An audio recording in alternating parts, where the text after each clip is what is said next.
Hi, I'm Alison from Epic Scouts. In this video, we're going to be covering a very powerful yet often overlooked technical analysis tool, and that is channels.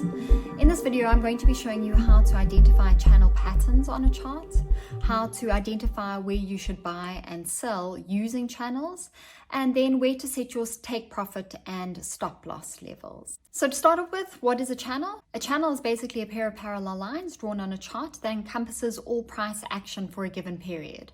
So there are two trend lines. One is drawn across the top of the price action and one is drawn parallel along the bottom of the price action. And the upper trend line connects all the swing highs in place, while the lower trend line connects all the swing lows. A channel basically consists of 4 contact points. So you'd have 2 swing highs that are connected and 2 swing lows that are connected. And there are basically 3 types of channels. So you have channels that are angled up, which are ascending channels, channels that are angled down, which are descending channels.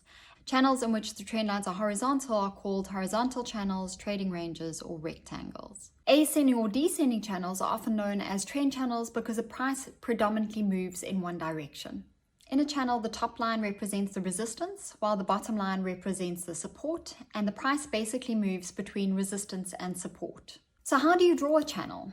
So in order to create an ascending channel, you will draw a trend line at the same angle, touching at least 2 or 3 peaks, including the most recent peak. On most trading platforms, as you can see here, you'll select the Drawing Tools tab, and you should find the Channel tool.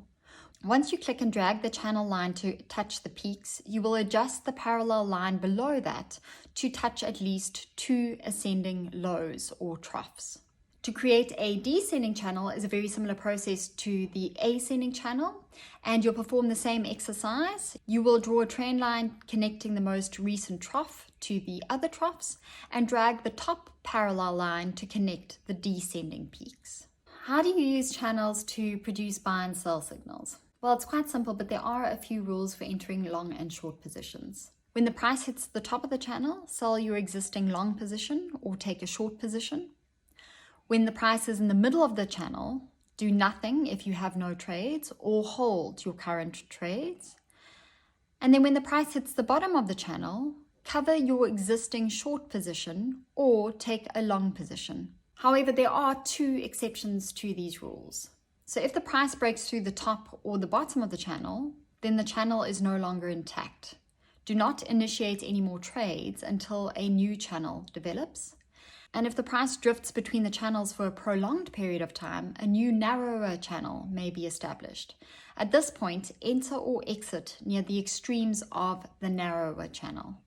So basically, you want to buy a trade when your price hits the bottom of a channel, and you want to sell when your price hits the top of your channel or hits the resistance. Other forms of technical analysis should always be used in conjunction with channels to confirm buy and sell signals and also to confirm your take profit and stop loss levels. For example, the moving average convergence divergence, or MACD, will often be near 0 during horizontal channels. And the MACD line crossing the signal line can point out potential long trades near the bottom of a channel or short trades near the top of the channel. Then a stochastic crossover may signal a buying opportunity near the bottom of the channel or a selling opportunity near the top of the channel. And of course, volume can aid in trading channels. Volume is often lower near the middle of the channel, and breakouts are associated with high volume. If the volume isn't rising on a breakout, there is a greater likelihood that the channel will continue. So when using a channel, how do you establish your stop loss and take profit levels? There are some very basic rules for determining these points. If you have bought at the bottom of the channel, your exit and take profits should be at the top of the channel, but set a stop loss order slightly below the bottom of the channel, allowing room for regular volatility. And if you've taken a short position at the top of the channel, exit and take profit levels should be at the bottom of the channel, and you'll set a stop loss order slightly above the channel's top, allowing room for regular volatility. And lastly, when you're trading using a channel, you need to validate the reliability of the channel, and this is done through confirmations. So if it is only rebounded 1 or 2 times, it is a weak channel, which means it's not tradable. If it's rebounded 3 to 4 times, it is an adequate channel, which means it's tradable.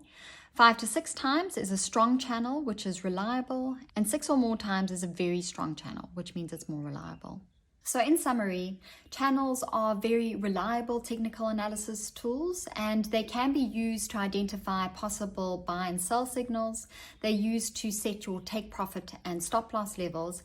And the more times a channel touches the top or the bottom, the swing highs or the swing lows of the price action, the more reliable the channel is. Thanks so much for watching. If you have any questions regarding channels or any other trading related question, please don't hesitate to contact us. Our website is fxscouts.com, or place any comments in the comment section below. And please again remember to subscribe and like.